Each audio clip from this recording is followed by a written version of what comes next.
দর্শক, গভীর নিম্নচাপের প্রভাবে টানা দ্বিতীয় দিনের মতো বৃষ্টি হচ্ছে রাজধানী ঢাকায়। এতে ব্যাহত হচ্ছে স্বাভাবিক কার্যক্রম।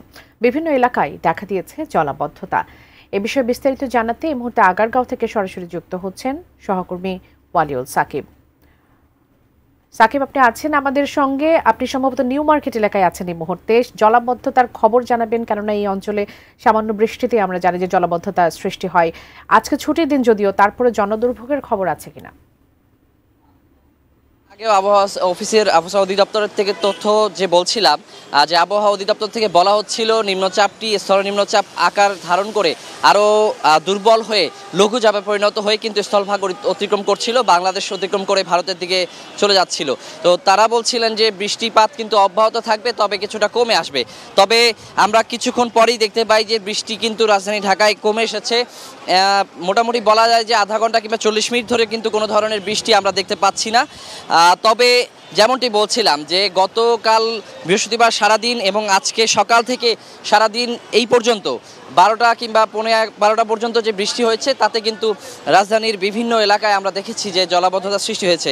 এবং আমি বলছিলাম যে এই জলাবদ্ধতার কারণে কিন্তু দুর্ভোগের সৃষ্টি হচ্ছিল। বিশেষ করে গাড়িগুলো কিন্তু একেবারে ধীর গতিতে চলছে, সে কারণে দীর্ঘ জ্যাম আমরা দেখতে পাচ্ছি এই জলাবদ্ধতাকে ঘিরে।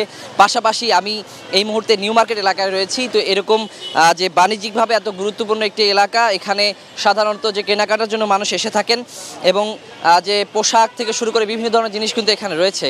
তবে এই দীর্ঘ সময় ধরে বৃষ্টির কারণে এখানকার যারা স্থানীয় দোকানদার রয়েছেন কিংবা হকার যারা রয়েছেন, তারা কিন্তু দোকান খুলতে পারেননি।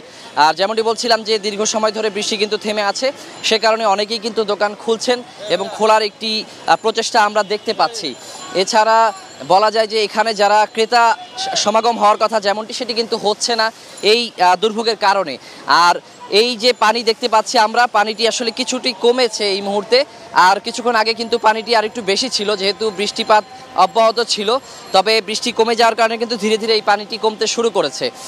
তো যেমনটি বলছিলাম যে আবহাওয়া অধিদপ্তরের পাওয়া যে সূত্র, তারা কিন্তু বলছিলেন যে শুধু রাজধানী ঢাকা নয়, আরও বেশ কিছু অঞ্চল এবং বেশ কিছু বিভাগে কিন্তু বৃষ্টি আজ শুক্রবার এবং আগামীকাল শনিবার পর্যন্ত থাকার কথা তারা আমাদেরকে বলছিলেন। তবে তারা বলছিলেন যে তীব্রতা কমে আসবে ধীরে ধীরে, কিন্তু বৃষ্টির সঙ্গে যে ঝড়ো বাতাস রয়েছে সেটির যে গতিবেগ সেটিও কমে আসার কিন্তু তারা আমাদেরকে সম্ভাবনা জানিয়েছেন।